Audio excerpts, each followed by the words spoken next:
Ye, the man formerly known as Kanye West, used to break the internet with his music. Now his interviews and unhinged social media rants seem to be the only thing that can get him into the headlines. He checked back in with his dear friend Justin LeBoy for their second sit down in the last year or so. He's starting the promo run for his album Bully, which just got a release date of June 15th, but if I were a betting man, I wouldn't be betting on that. And by the way, since he did that interview, he went on an absolutely disgusting rant on X or Twitter, and it made him look like an absolute doofus.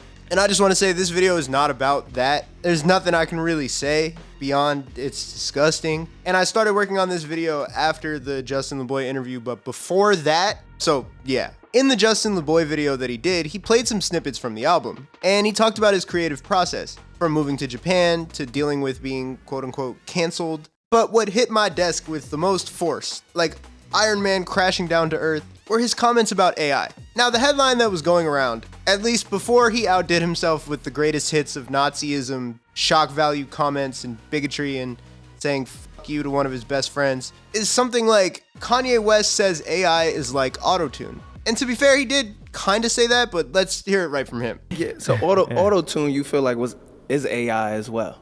Exactly. It's in the same family, except people have a more visceral reaction. A lot of people were maligning that comment, laughing at him like the town drunk, calling him lazy, saying that he fell off, posting pictures and videos of washed up NBA players at the end of their careers to insinuate just how down bad he is. But what we're gonna do today on this channel, because we're here to talk about music, is we're gonna analyze that idea. Is AI like Autotune, a misunderstood but artist-friendly advancement of technology that people are going to grow to love or at least come to understand in the music industry? Or is it as evil, soulless, lazy, and copyright infringy as all of its detractors say? To get there, we're gonna need to understand all of the involved parties. What really is Autotune? Where did it come from? How is it received? And how has that perception and its use changed over time? And on the other side, what really is AI? How is it currently being used in music?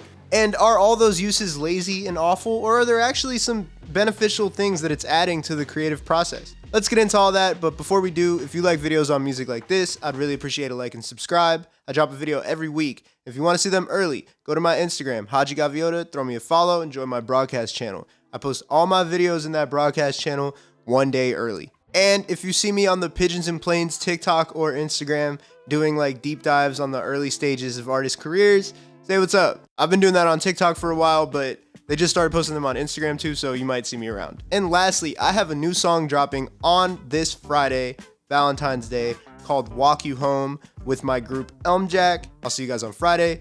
Let's get back to the video. Autotune was invented in the late 1990s by a super accomplished mathematician named Dr. Andy Hildebrand, who got rich by using sonar data in a complex algorithm to give the oil company Exxon advice on where to drill so that they can find more oil. But when he clocked out of that super soulless sounding job, he came home to his true passion, music. And so in 1989, he decided to branch out and start his own audio company, Antares Audio Technologies. Yes, for all the musicians who just heard that plugin that you have cracked on your computer, Antares Autotune, they are the original guys. The company actually didn't have an idea of what they would be making at first. But while getting lunch with some friends, one of them joked to Hildebrand that they should try to invent something that could make them sing in key. And then Andy was like, oh that's actually a good idea. And he recognized the parallels between his old sonar technology and the idea of mapping someone's singing voice along a scale. And so we got the first edition of Autotune in 1997. It was first conceptualized as a tool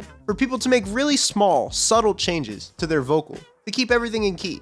And for people who, maybe don't make music or are good enough at singing that they've never tried out the Autotune plugin, basically the way that it works is you set a key to the key of the song, and then you play around with what's called the speed setting. Basically, if someone's holding out a long note, then you want the pitch correction to be slow, so it doesn't adjust super quickly and it sounds more natural. And if it's a faster song with shorter notes in the singing, then you'd want the speed to be faster. It turned out that people loved the fastest setting, which is kind of what gives off that robotic effect that people might associate Autotune with. It became a tool that was quietly used for the kind of pitch correction that listeners would never notice, but then also loudly used by certain artists to achieve a very particular style. The first popular song to come out with Autotune being super obvious in it came out just a year after the plugin's release. Cher's song Believe, today her most streamed song on Spotify, and I'm sure you're super familiar with it. It's Do You Believe in Love After Love? heavily uses Autotune. Today we're so used to hearing stuff like this that it just kind of sounds like another dance song. But imagine what that was like to people in 1998.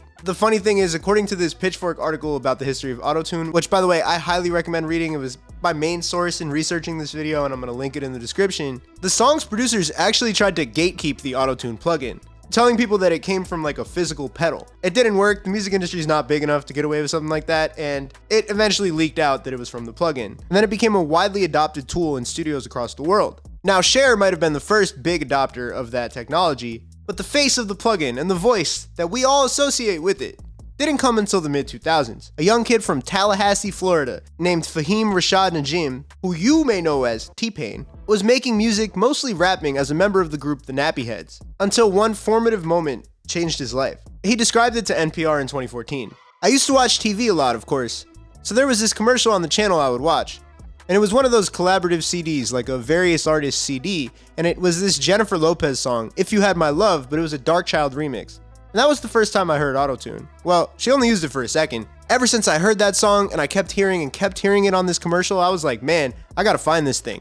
So it was like a 2-year search for Autotune. Nobody knew what it was. I had no idea what the name of it was. So I just went searching for it. I finally sat down for a whole day, went through every effect that I had on my computer, and I looked up on it. I got so excited, I jumped around the room for a second, and oh man, that was the end of that. By that time, I already knew how it worked. And you know, I just went right to it and got right to it. And so T-Pain began what was one of the most disruptive and influential careers of the 2000s. The first song I remember hearing by him as a kid was I'm in Love with a Stripper, but there was also I'm Sprung from the same album. And then his next album gave us Buy You a Drank and Bartender, not to mention the legendary run of countless, literally countless features in this time period. These songs and his albums were smash successes. But he also picked up a lot of detractors along the way, who thought he was ruining music with his digitized approach. Usher infamously told him in a private conversation that he kind of fucked up music. Jay-Z dropped an entire song called Death of Autotune in 2009. At that point though, it was no longer just T-Pain. Lil Wayne was a liberal user of Autotune in this era. Like a lollipop.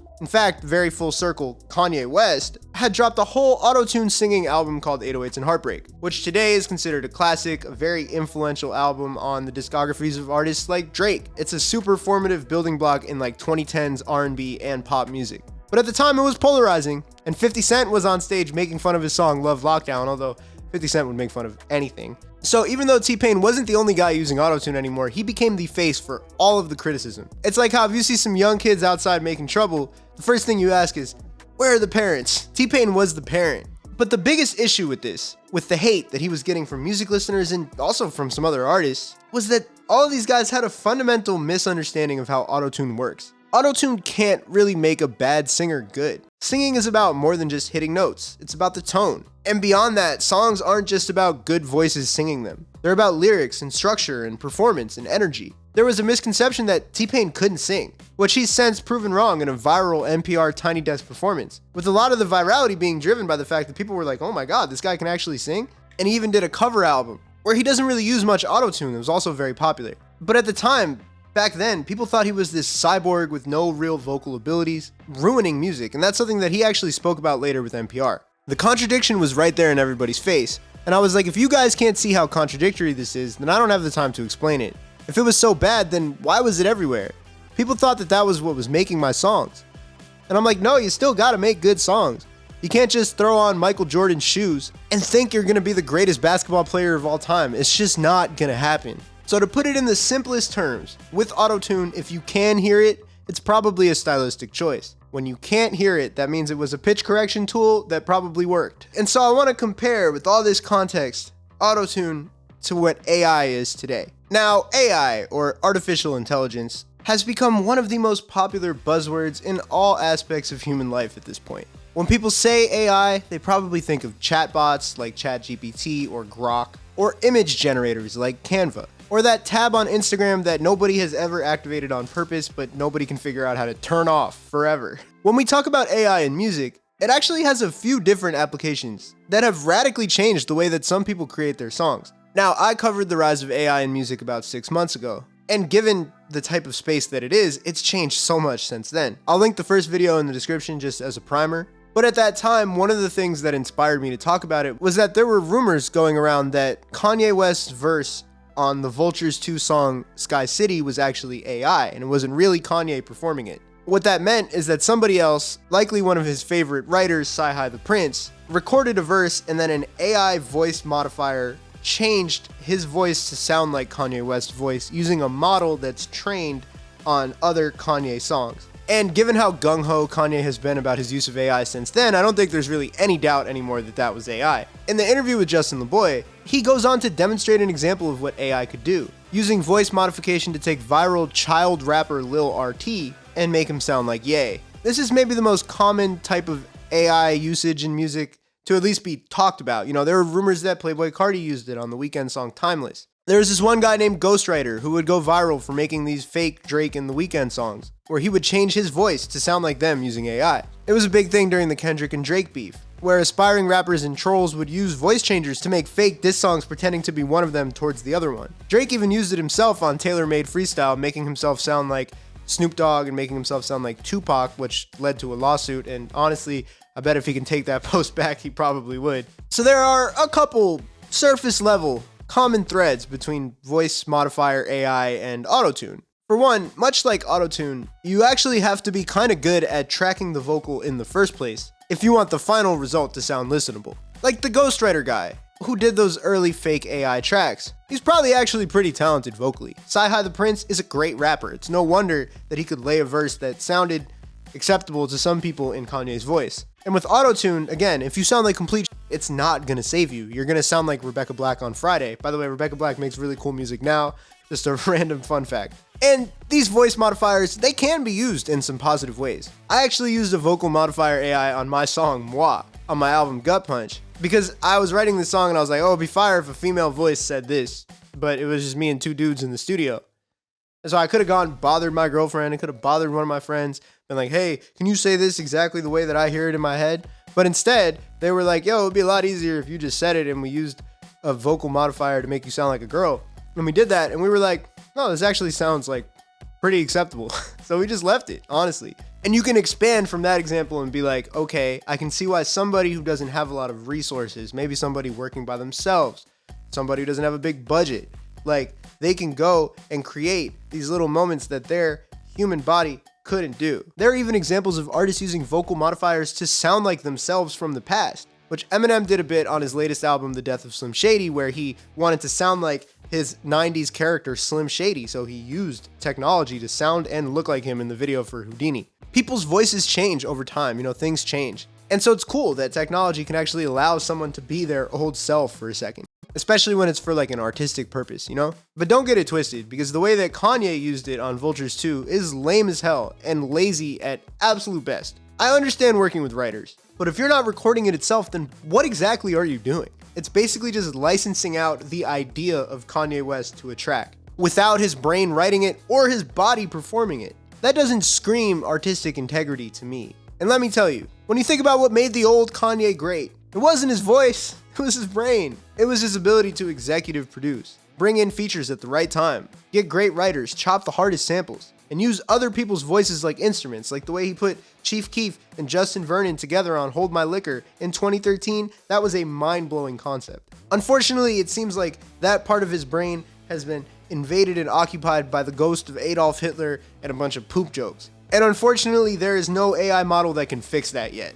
So it's gonna be a big Randy Jackson style no for me, dog. AI voice modeling is not the same as Autotune. When people like Ghostwriter use it, it's a gimmick. It's a look at me making something in the style of somebody else. Oh, haha, that's interesting to see when I scroll through my For You page, but that's not gonna make something that I actually want to sit down and listen to. And then in the Kanye example where someone uses it to sound like themselves instead of just recording it themselves, that's just peak laziness. And there are niche uses like changing your voice to sound like something else, another concept, or using it to sound like your old self. But at least in those cases, the artist is recording using their own vocals at first. In fact, making this video made me realize something funny. If Kanye wanted to convince us that AI was a good advancement of technology and it was going to help the music industry and it was going to be really cool, I think he found literally the worst possible way to go about it. He basically showed us exactly what all the downsides are: encouraging laziness, taking the artist's personal touch out of their music, without any of the positives, which there are more that I'm going to talk about. But like I said, this isn't a complete takedown of AI, a dragging of the technology. There are some things I want to acknowledge that are actually kind of cool. And Kanye did actually show off one of the things that I wanted to talk about that I find to be cool, I find to be useful, and from what I can tell, I find to be mostly unproblematic. And that's the AI stem splitter technology. For those who don't make music themselves, stems are what artists call like each individual audio track in a song. So for example, when you're recording and you have your computer open, you're recording all these different tracks, right? Every different vocal track that I do, like think about how many layers there are in a song. Like there's the main vocal, then you got the backing vocals, then you got like ad libs, right? Like you're recording them on different tracks or different stems. And the guitars, right? Every guitar part is gonna have its own stem. So tracks can end up having like 110, 150 stems if you're like really freaking it. Now the AI stem splitters can take a track and divide it into each of its parts, like vocals, drums, or guitars. Now you're not gonna get like each individual guitar part. I mean, maybe you are, but I use the free ones mostly, so I don't know. There probably is some crazy technology like that. But basically, you're gonna get the guitars isolated, the vocals isolated, the drums isolated. And what's really mind-blowing to me about this is like, I was making beats 4 years ago and I'll be like, oh, it'd be really cool to get like this rapper acapella on it.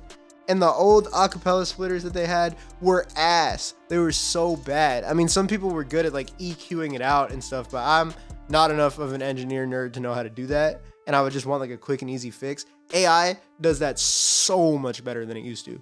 Why does this matter, you might ask? Well, it's unbelievably helpful for sampling. And sampling is, it's the backbone of a lot of genres, especially hip hop. And back in the day when you wanted to sample something, you would have to take the track and then try to isolate the thing that you wanted. So sometimes if you were lucky, that part that you wanted was just sitting by itself in the track. Very easy to take and sample. At other times, you might want just one guitar part in a super loud part of a song that has loud drums, somebody screaming vocals on it, right?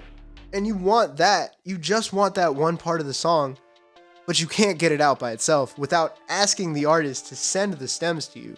Which, if the artist is famous, if the artist is dead, you're probably not going to hear back from anybody or ever be able to get your hands on those stems. Now, someone just from their computer can isolate that exact part of a song and sample that. I use it all the time when I sample. And it's not any more problematic than sampling is in the first place, right? If you find sampling to be problematic, if you think that like people shouldn't be able to just sample random songs, then yeah, you're probably going to find this problematic too.